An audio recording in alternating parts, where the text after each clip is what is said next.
যে আমাদের পার্কের ভিতরে, এখন আমরা ভিতরে ঢুকি নাই। ভিতরে না ঢুকে আমরা এই যে আমাদের বাসা যেখানে, এই বাসার পাশেই আমাদের পার্ক, সেই পার্কে দিয়ে আমি একটু হেঁটে হেঁটে যাচ্ছি, বাসায় যাইতেছি। তা একটু দর্শকে একটু দেখাইলাম যে দর্শক কেমন আছে না আছে।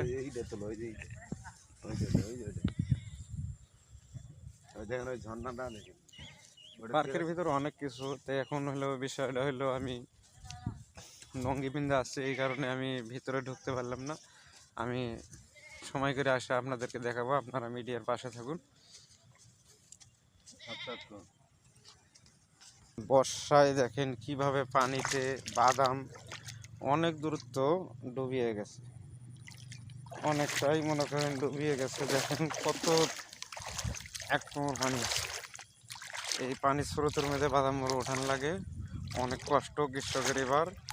আর এবার বিষয়টা হলো আপনাদের পানির সংখ্যাটা অনেক, পানির সংখ্যাটা অনেকের কারণে বৃষ্টি ঝড় লেগে আছে সব সময়ের কারণেই, সেই কারণে মনে করেন এই আমাদের বাদাম বেশি ফলন তো একটা হয় নাই, অনেক দেখেন বৃষ্টির পানি কিভাবে গাছগুলো হয়ে আছে, অনেকটাই মনে করেন